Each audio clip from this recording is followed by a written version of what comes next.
I don't put on a radio voice. What I do is I'm so grateful that people have come. And I am very grateful that I got some information that I was perusing to find out both what Uniper would feel like if I was a user at this moment in life, and what Sandy has been up to since at least 2010. I don't know if it reaches back farther, but public speaking, involved in a book. I want you both to really introduce yourself to me, because in most cases, almost everything I do on screen is with complete strangers. I just trust them. At this point, I have not had to say, cut this person out. They came in saying one thing, but they've got a political agenda and they're going to, no. People are very much who they seem to be on LinkedIn. If I watch their comments and just scroll back through some of the things they've been involved in, and I get to look and find out that we have some individuals in common thanks to LinkedIn connections. And it's like, okay, these people are people who've been on my screen, and I'm thinking that they would highly recommend. So I don't do much more than that. I just go, let's get to know each other. Yeah, and I think just so I can mention, when you mentioned LinkedIn, when I go back, it's interesting for me when I go back to the 2000, I don't know, let me think now, 2000, it could have been 8, 9. No, I may be a little bit mixed up. Sure. But anyhow, I go back to that era, and I found that LinkedIn was an interesting community, and I kept on building, informing. The LinkedIn became more than just this social media. It became a relationship kind of platform for me, where I would meet someone on LinkedIn, but it was interesting that I would then form the relationship or get to know them outside of LinkedIn. Yes. And it was amazing. I mean, I couldn't believe some of the people or organizations that I was able to get to know. That was, I think that was the foundation of partly of what got me started with a lot of my advocacy. Yeah. That is fantastic. I've not had negatives on LinkedIn. I did on a different platform of somebody telling me, you're not doing this right. You're supposed to do it this way. And as soon as someone uses that term, you're supposed to, I'm going, I did not see that you were listed as the social media platform czar, but I have to get over it for a while, because I think, am I doing it wrong? I mean, they seem authoritative. And then I finally realized that they just need a kingdom or a queendom somewhere, and I'll stay on the outside of those walls, because the world is a lot bigger than that little queendom or kingdom. I'm really glad, Sandy, that you discovered that you could make relationships. I have felt concern for people who stopped commenting on some of the things that I was commenting. And I remember one in particular, highly educated person who was their own advocate. It was a female, and I stopped hearing from her. But the last messages it seemed like there was no one there to support her in her early onset dementia while she was on social media, because the last messages that I saw, and they became less and less frequent, were partial sentences. And I was concerned, is there someone there for them that maybe they're just not social media people? Right. And so Yeah, and they're not, they didn't support that part of her life. well, what has saddened me, I wrote this down, so forget that there were relationships that I formed through LinkedIn where I was out there and I gave of my heart to help others. Yet some of them, and I'm not mentioning names, No. that now when I've become active, and fortunately with Uniper being by my side, Yeah. that that they sort of like out of sight, out of mind. Okay, Sandy, there I was out there speaking, helping from my heart. I never accepted one penny from anyone who wanted to pay me to go speak or do anything, because I don't want to make money on my illness or anything. That's not what I want. I thought I was going to say so. But now they're not. Now when I've reached out to them, some of them on LinkedIn, they're not responding, and that saddens me. I mean, it's okay. I mean, I don't dwell on it, but it hurts me a bit. Yeah. And It was that deep of a relationship. yeah, I'm talking about pretty deep and pretty formative. And I totally understand what you're saying. I I've been told, make money on what I'm doing, and I just don't want to. No. I don't know. It's just it's a halt. And I've been a caregiver for pay. I've been a hired caregiver in almost 100 different homes. I've been a school teacher. Yay for pay. I've worked in a bakery, but not this. And that I can hear that in what you're saying, Sandy, that you're just like, but this is for people. It is not for this one. This one I'm holding outside of the pay thing. Yeah, and I don't know. I was going to say, but it's sort of.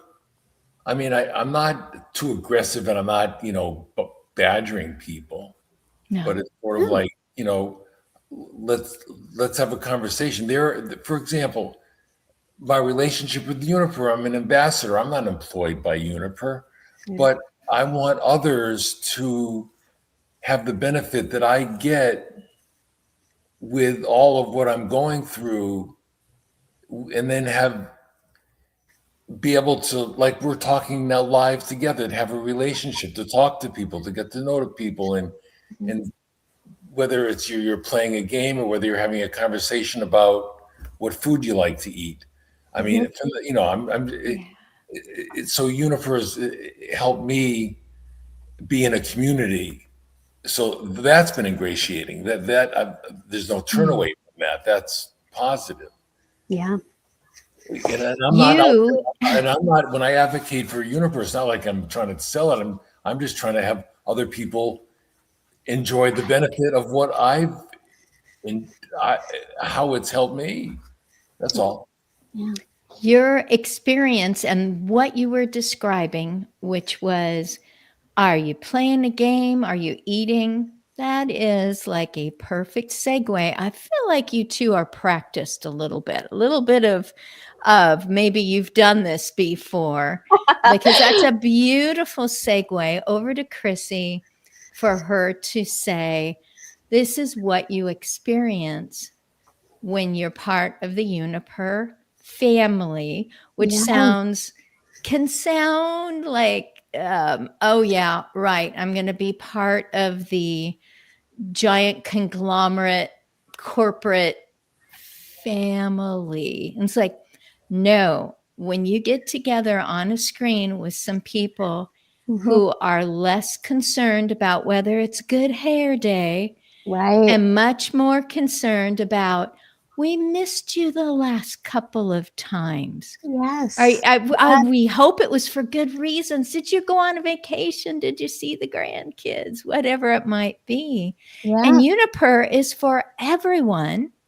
It is, yes. And I'd love to I'd be happy to share with your listeners too, Christine, a little bit about Uniper so they're familiar with exactly who we are and what we do. And that's actually how I met Sandy. So Uniper is a platform for those who are 65 and older, and it connects directly to any existing television. And it takes the TV watching experience from a passive experience now to an interactive one.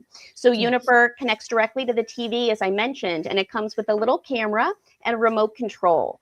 And once connected, it really is a window to the world for our members to come together as a community. So once connected, Uniper members can engage with Uniper at their own pace. So we have live activities where our leaders are instructing live classes. That could be on physical classes. I know Sandy has some favorite classes, some favorite instructors too, that he doesn't want to miss each week. So we have fitness, we have wellness, we have, eating healthy, cooking for one, live cooking demos. We have brain and memory games. We play trivia together. So it really is a beautiful way for our members to all come together through their own television and be able to be part of our community. And really, we're focused on reducing loneliness and isolation. So our members, they know each other by name. They check in on each other. So say, for example, Sandy might miss a couple classes. We want to make sure he's okay. We check in, so it truly is a community. And I think that's what I love most about the Uniper platform. Yeah, and I just wrote down, I wrote it down, but I don't know what I was going to say with this note here. Oh, there's a cooking class each week. And I've been on a feeding tube now for 7 years. My wife, anyhow, she said it's been 7 years now. And I can't eat. I can sip on some drinks, but I have next to me here, I'm at my daughter's house. I have 4 weeks of formula. That's what I can do. Right. Yeah. But there I can't eat, but I'm watching the cooking class because I used to love to cook. And I enjoy watching her, the session leader, do her cooking. And one week I said to her, I used to love meatloaf. I'm making meatloaf and I couldn't remember how I made it or whatever. She said, well, next week I'm going to make some meatloaf. That'll be one of the things that I'll be making. It was fun. And I'm not going to eat it. I can't eat it. I can't swallow it, but that doesn't matter. It made me happy to be on a class watching food on Uniper. There's a lot of things that people can't do, but boy, would they love to see someone doing that rock climbing and talking into the camera or playing with a grandchild. I don't have grandchildren. I've got 3 adult kids and a son-in-law. Yeah. And so to have someone say, well, this is so-and-so, and yesterday they learned to say something when they see this, and I enjoy that. I enjoy things that I don't have or I don't do, or maybe things that I cannot do for whatever reason. Yeah. I still love it. Chrissy, you said passive to interactive. Am I quoting that right? That is yes, correct.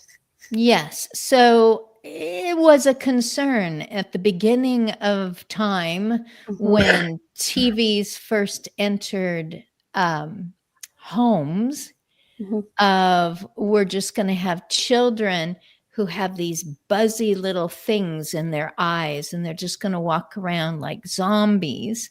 Right. And, well, if I can just say that I notice myself at this point in my aging that I can sit in front of the TV and go, just one more show, Oh, same for And me. then what do too. I say a half hour later? Just one more show. Exactly. And I feel my body, you know, when I finally turn it off, probably because I've fallen asleep Right. Yep. before the end of one, it's like, oh no, I'm not a child walking around with buzzy eyeball. It's me just going, why did I spend so much time doing this when there are other activities, even if I wasn't accomplishing something of importance?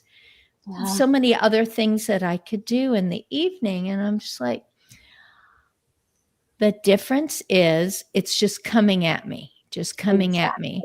Yeah. And I can imagine, because of the video that I watched that you sent me, I can imagine interacting with all those people on the screen and thinking, oh, I can't wait until tomorrow or next week or whenever I can be with that group again. Exactly. It took a while for me to realize that you can have true friendships through a screen. Right. And I didn't know that I naturally bond, or people don't have to work very hard to realize what I'm like, or, you know, and then when they do see me, when I am three-dimensional, and they do see me, the only thing we notice is a height difference. We thought we were all my height. I thought everyone was my height until I actually see them. It's like, oh, you know, other than that, they're fully who they were, and hugs all around, etc. Yeah, and that's why with Uniper, there are a number of people that I know on Uniper, and I see them on the sessions, a coffee chat, or we're playing Jeopardy, or watching them cook, watching the cooking, you know, each week or whatever. But what's been wonderful, there are a number of those individuals who I have relationships with, and they have relationships with each other off of Uniper. We talk, we speak to each other through chat or some messenger, and it's almost like, I wish that some benefactor would say, okay, you have a group of 8 of you that get to know each other. I'm going to fly you all out to, you know, Washington, you know, so someplace, and you're all going to spend some days together. You know, I'm just making that up, you know, because it's almost, it's that relationship that becomes, for me, has been wonderful.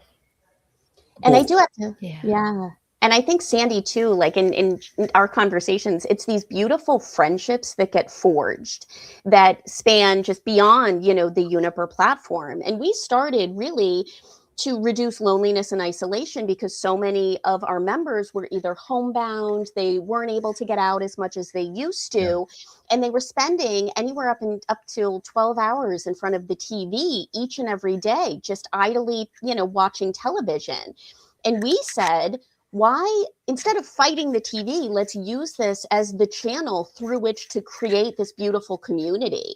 And the friendships that have been forged, I get to see, you know, it's one of the best parts of my job is I get to see individuals who might be out in California that haven't been able to get out of their house in a number of years, you know, now forging beautiful friendships with, you know, people down in Florida that otherwise would not have met.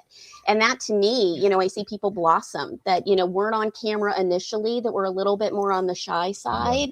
They weren't sure what to expect. And now these beautiful smiling faces appear on camera, and this incredible community that supports each other. They check in on each other.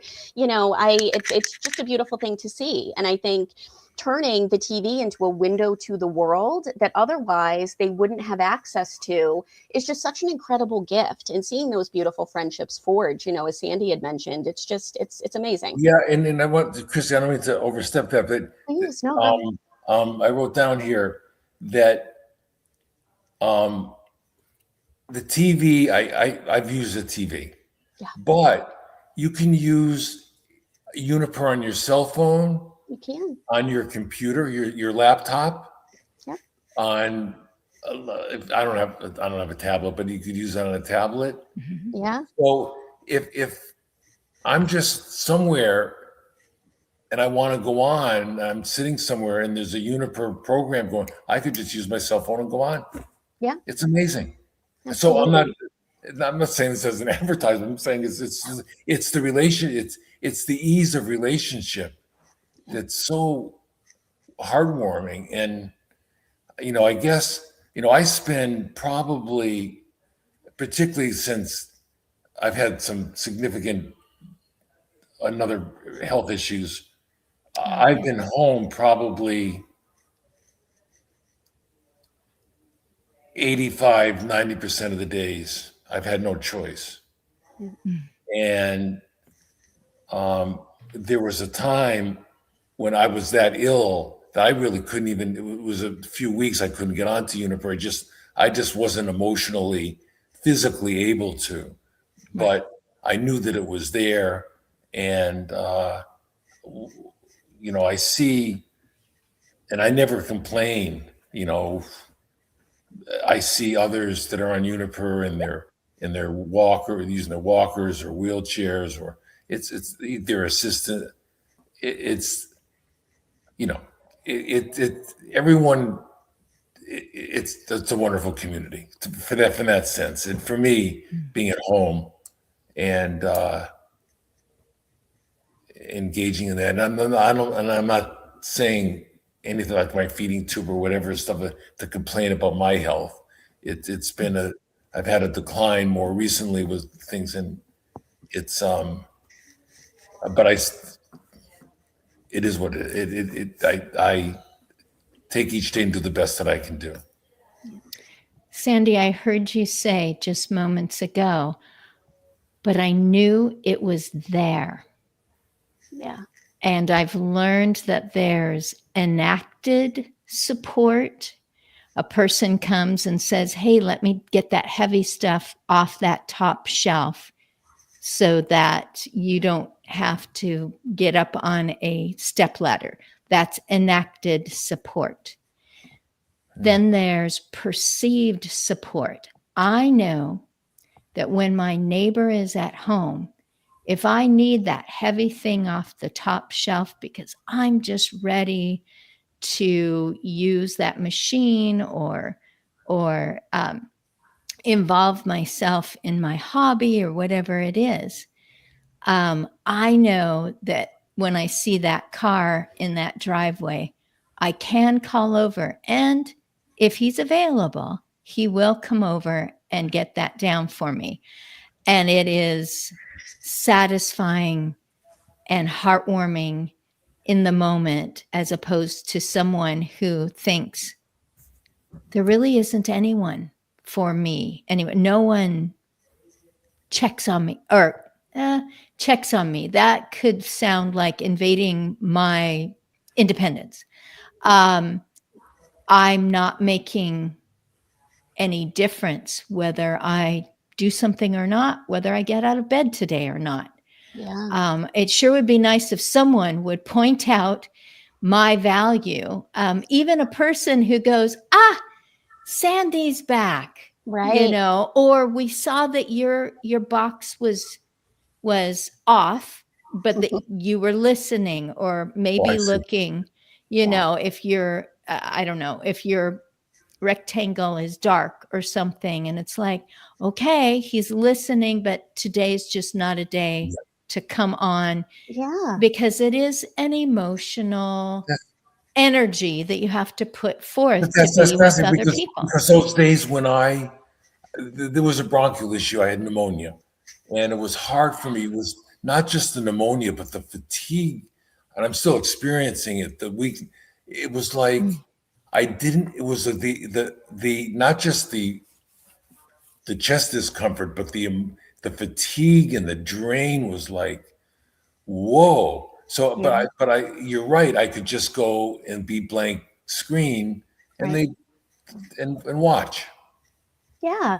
And I think meeting people where they are is really just, if you just if you're just patient enough to meet them where they are, right? So if Sandy's having an off day, Sandy might not be on camera, but we know he's there and he knows that Juniper is there, right? And I think it also creates that peace of mind, knowing that our members have a place to go where they're missed, where if they're not, showing up consistently where they might have previously been, there's peace of mind in knowing that someone is going to check, right? Someone's going to reach out and want to know how you're doing. But it all, for us at least, it's all just boils down to meeting our members where they are, right? Every day looks different sometimes, and some days are great days and some days might not be. But we want to be there for them regardless of that, as a support system for them. Yeah, and for the first time, I know, in the beginning, I'm dealing more with my dementia, and I mean, I can go, it happens all day long. I say I'm going to go look up something, or I'm going to go do on my cell phone. By the time I get to my cell phone, which is right next to me, I don't even know what I was going to do. Right. That's why I'm keeping notes here. Yeah. But I'm learning what I'm dealing with now.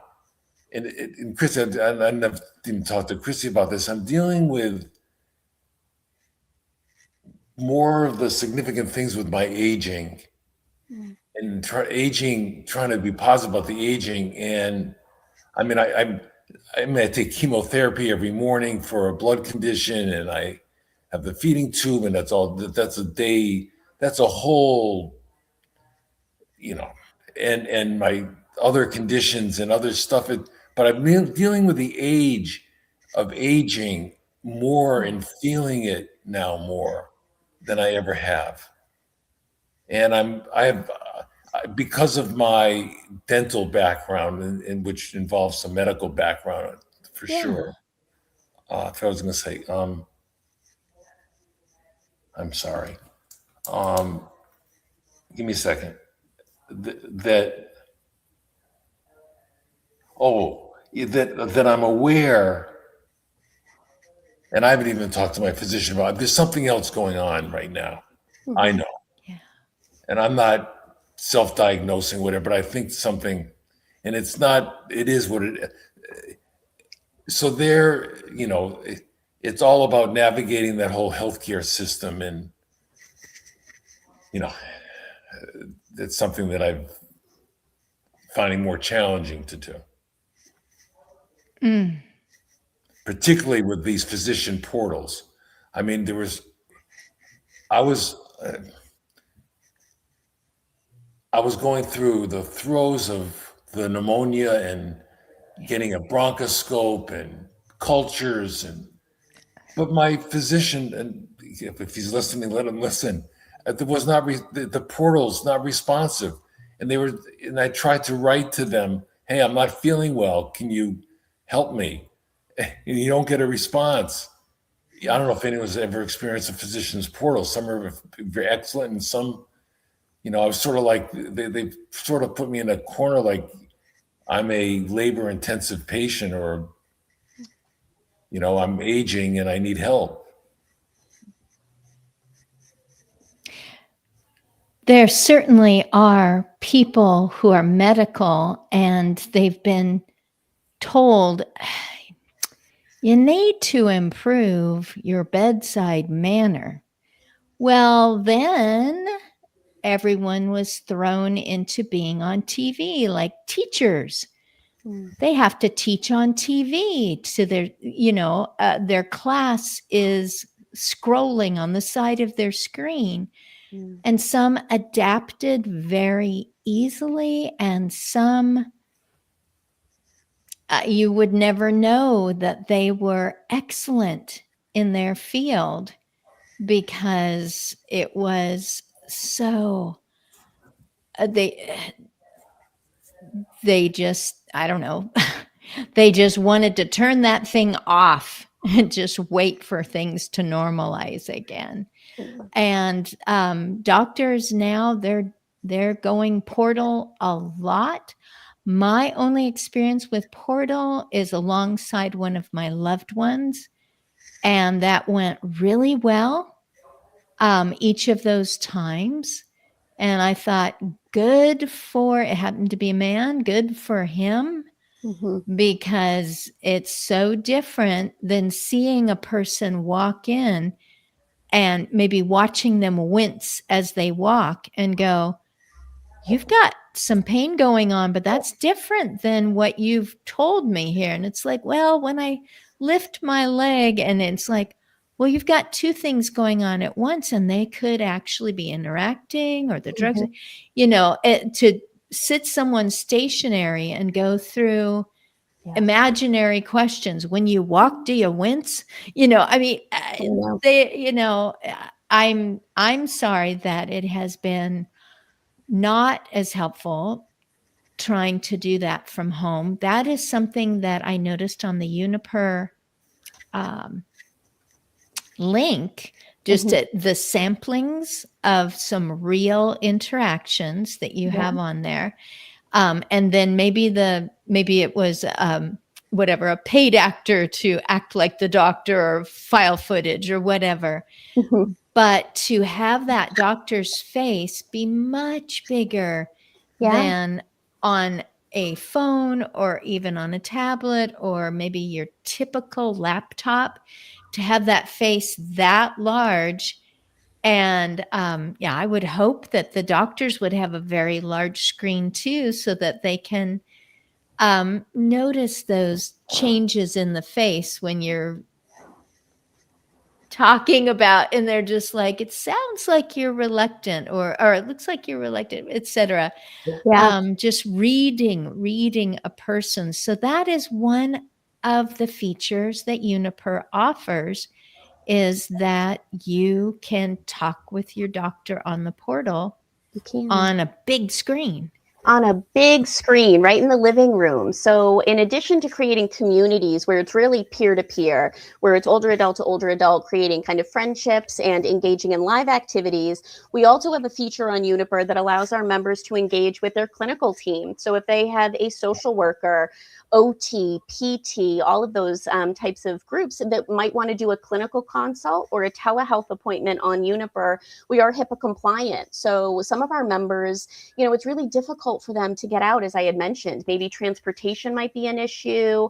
Mobility challenges might also be a problem. Some of our members are in really rural areas, and, clinical offices aren't close by. So in those instances, being able to have a bird's eye view into that individual's, living environment. We've had clinical teams, social workers, case managers that have noticed a fall risk in the background, because they're able to see into the living room, and they're able to say, hey, I also noticed that Mrs. Smith, she didn't look like herself. Her answers were very slow. She was slow to respond. So they're able to pick up on, environmental cues in the home that might be an issue, like a fall risk, or a hoarding situation, something along those lines. Maybe the member's just not looking like themselves, that otherwise might be missed. If they was just doing an over the phone type of call.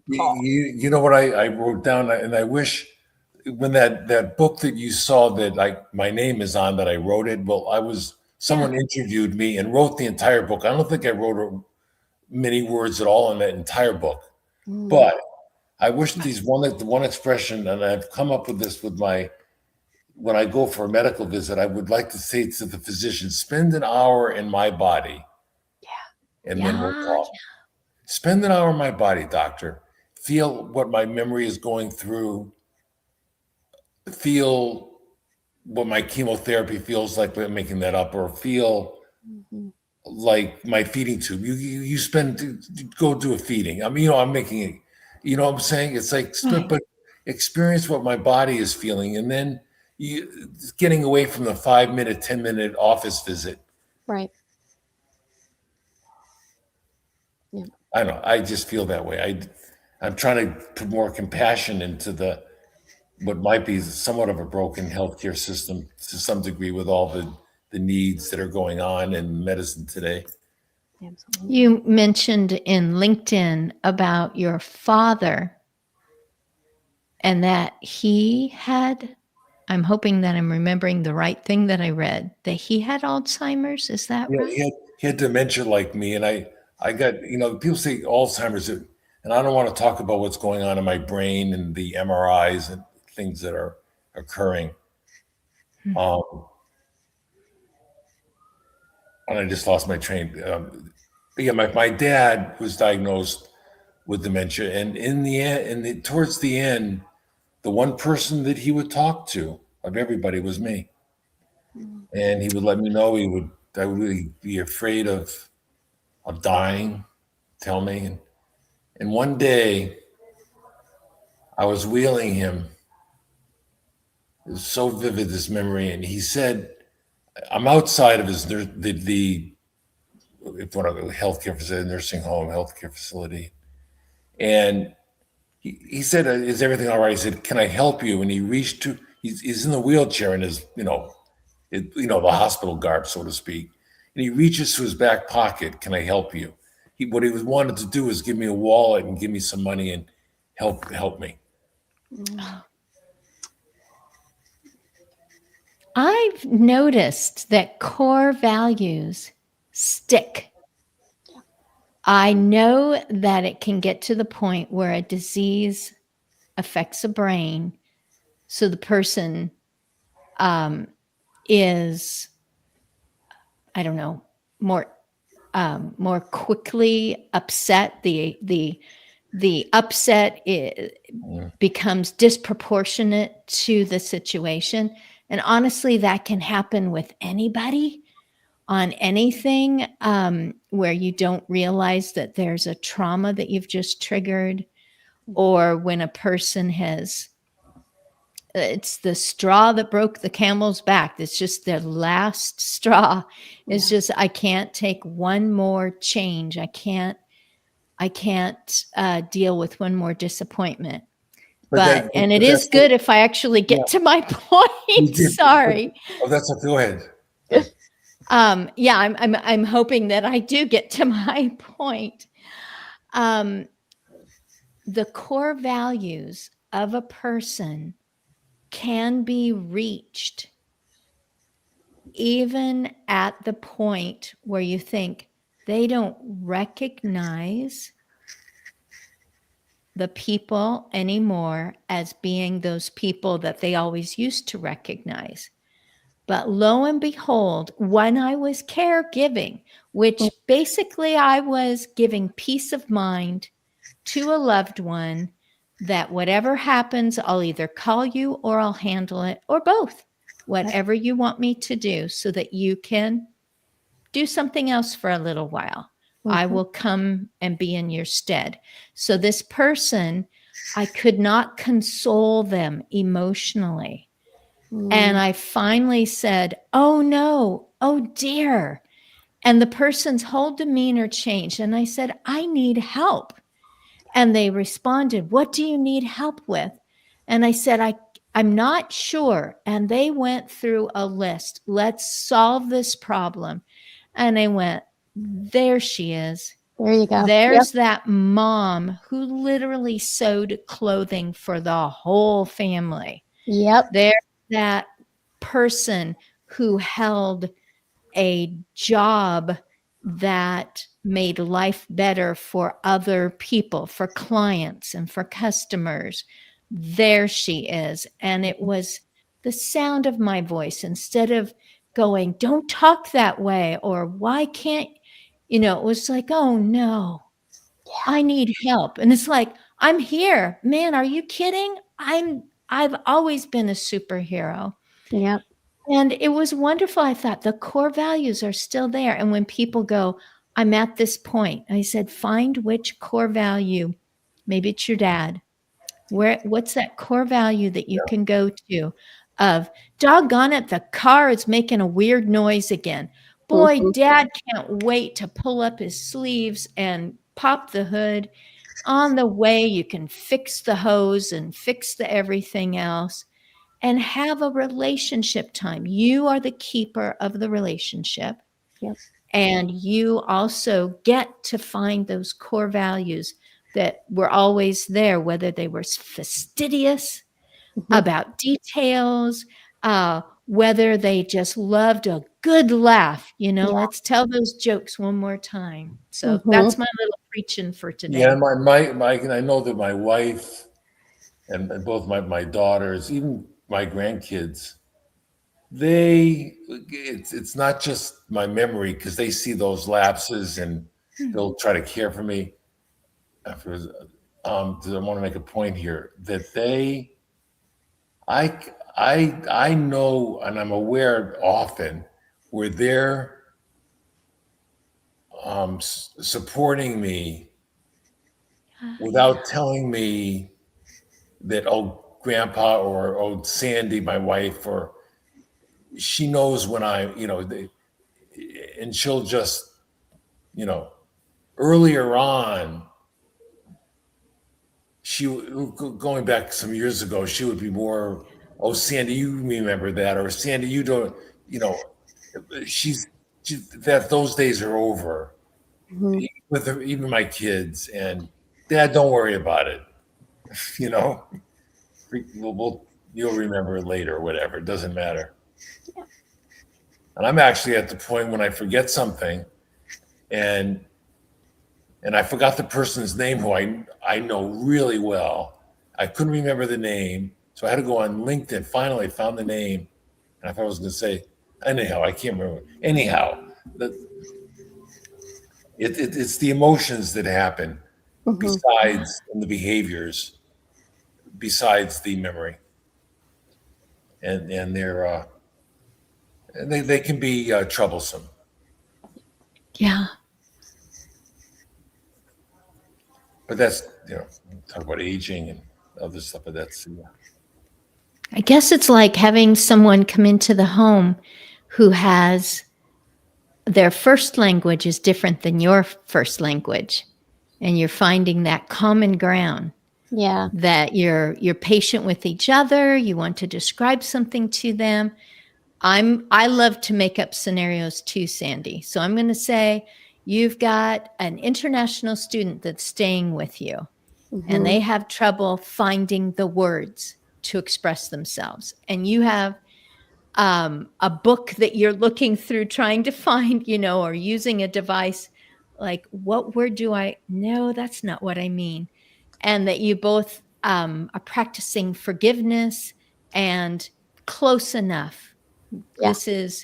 This is we'll deal with it later, or, oh, I know, I should ask it this way because your culture is more one way than maybe the way the books say, everyone from that country always does this. And it's like, no, are you a country person or a city person? Everything's gonna be different. But what you've done, I want to compliment you.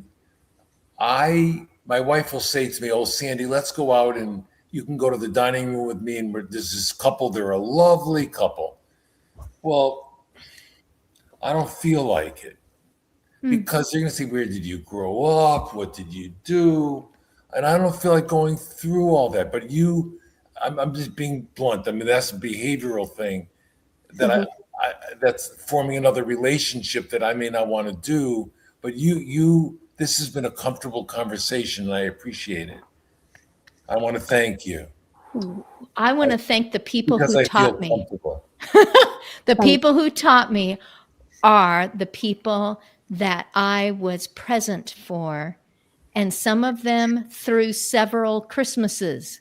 So I saw that it was progressive, and I really learned that what I think is efficient, let's just do it this way, right, doesn't speak the language of a person who is experiencing life differently than me, and differently than they were even last year or a few months ago. Oh boy, did I learn from all those people. And I'm so grateful that the families allowed me into their life, and that the families became trusting of me. And I did learn. And I have been careful not to say, or trying not to say things which is going to just put you in a pinch. Well, tell me 3 more of those things. And you're just like, but I gave my best there. Be satisfied. Yeah. I hear you. It's so true. It's so true. And I think, at least on my side, I think trying to figure out, like, every member that we have on our platform is so unique and so different. So what Sandy might gravitate towards on Uniper might be very different from one of our other members, you know? So it's really not trying to generalize everything that every individual might want, but really getting to know that member on a one-to-one basis and getting to understand, you know, their unique situation. You know, Sandy's situation might be extremely different from another member's situation on the platform, but really being able to try to understand, you know, where our members are coming to us from, what is it that really is what they're looking for, and it's unique across the board. It really is. Each member has unique different wants and needs, and will receive that information or engage with that type of content, that education, that live activity differently.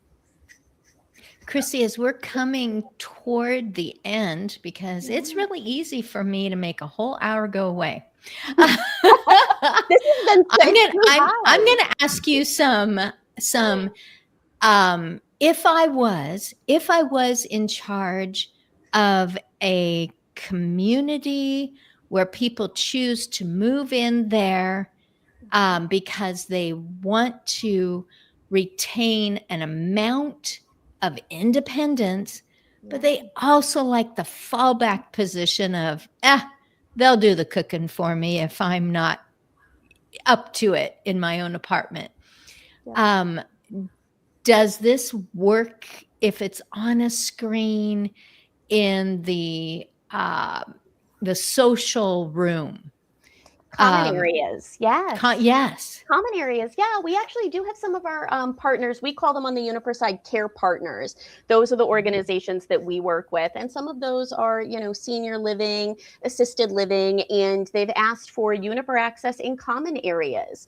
So we do have some of our members who like to actually get together and take an exercise class on Uniper together. And so we have use cases where it is effective, where if there's, you know, not programming going on at a certain time, Uniper is a great way to augment that as well. So we have, you know, kind of different types of content across a variety of genres. And we have seen communal spaces really benefit from Uniper as well as one-to-one. Fantastic. When you say we check up on them, yes, you know exactly who your users are, whether it's a group, so that could be just about any faces on, or if it's that one individual. What do you mean? We'll check up on them if they're just not appearing at all and they used to be interactive. That's a great question. So actually, while we're a technology-based company, we never remove the need for that human connection, that human interaction. So in addition, our members have access to the Uniper platform, but they're also each assigned a Uniper PAL. PAL, that's a partner for aging and longevity. So each PAL checks in each week or at a determined cadence with each of our members. So if a member's not, you know, hasn't been to one of our classes and they've frequently always been participating, that PAL is going to check in with them. They're going to give them a call, they'll send an email or a text just to say, hey, we miss you. You know, we want to know how things are going. And is there anything that we can help with? Are there any challenges that you're experiencing that the Uniper team might be able to help with? So it is a real human individual that will check in on our members and see how they're doing. There's always a point where someone says, but what is this going to cost me? What is your answer to that question? Right now, Uniper is not a direct-to-consumer product, so there's actually no cost to any of our current members. We partner with area agencies on aging, community-based organizations, health plans, home care agencies to provide Uniper at no cost to that end user. So all of our members have Uniper access, and it's completely free for them. Area agency on aging. Yes. I'm in that building a couple of times. I've been in it several times, so we'll say maybe once a month. It is across the street from the big VA hospital. Okay. It's all, and then there's a care agency that's right across the parking lot. Boy, I tell you, they've grouped it together. They've grouped them, so now I'm curious, is Waco, Texas Area Agency on Aging I wonder, I'm sure you can't tell me on this at this moment, if they are if they're members, right?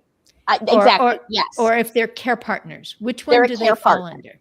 They would be a care partner. So the AAAs are care partners. They they purchase Uniper on behalf of local older adults in their community. So oftentimes older adults, if they need additional services, if they need some information or support, they can call their local area agency on aging. And for the ones that we partner with, if a member calls in and they're looking, maybe they're at home more often, they're not able to get out as much, they're really struggling to make those connections, then the area agency on aging would say, you're a great candidate for Uniper. It's a service that we provide locally at no cost to you. So all of our AAAs that provide Uniper access, all of their individuals locally can have it at no cost, which is beautiful. And I can let you know after the call whether or not we're available in Waco. Oh, this is great. I've got a few minutes. Okay, so what else am I curious about? Is there always one of your own employees that's in charge when the screen is full of people, or is it a drop-in? It's open, show up. It depends on the type of class. So some of our classes are small group discussions. Those are always moderated. So we'll always have a Uniper leader, a Uniper instructor that's on those calls, that's monitoring. Same thing for live activities. It's all Uniper-led instructors. So our team is the one facilitating all of those live group discussions. So there's always a Uniper staff member that is on every single one of those activities. See, some people are going to love that. And the wonderful thing is it can be so comforting and ingratiating to get to know these session leaders as you get to know the other members too. There's relationships formed between session leaders, and it's wonderful. I mean, you get to know them. I'm not saying that you're communicating with them off the, and doing a separate chat with them, but I'm talking about there's a relationship that's formed.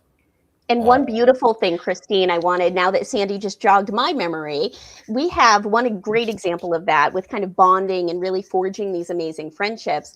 We have an amazing group. It's kind of our coffee chat crew. And as an example, Sandy's a member, a beloved member of the coffee chat crew, and they decided they wanted to put on a virtual art show every year. Our members have more talent, Christine, than I could ever explain. They are artists. They have the most beautiful talents. Sandy is such an amazing artist. We have other members that have hidden talents, singers, crocheters, artists.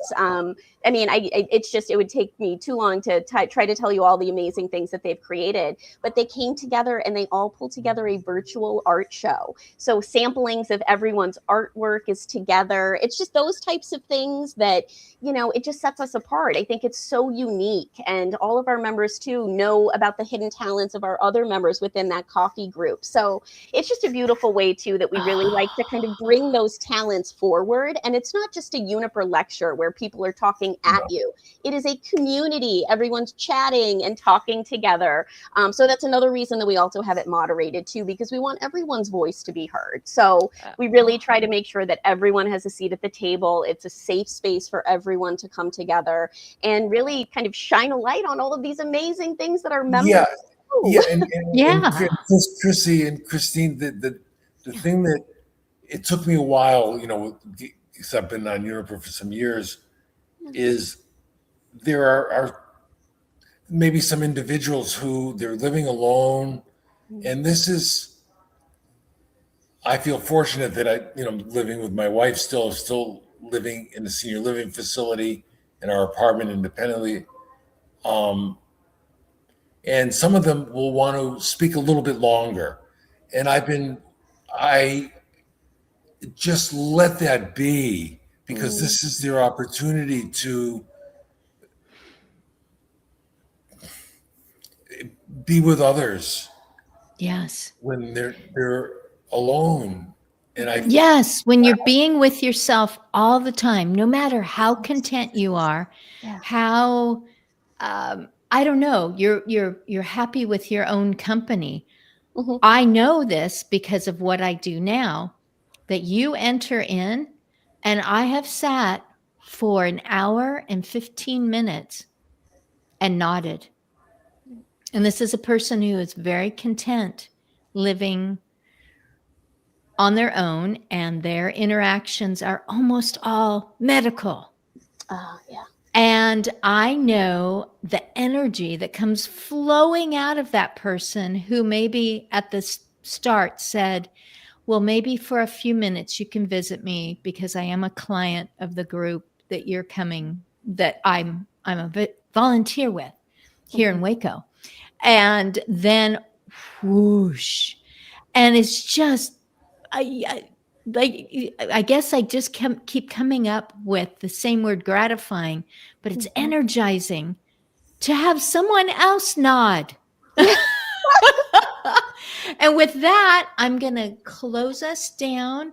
I'm going to say, Chrissy, if there's one last thing that you want to make sure is in the recording, which you are going to get the links to, but you can always find it again at Aging Better Network, ABN, agingbetternetwork.com. You can go look at it on YouTube or LinkedIn.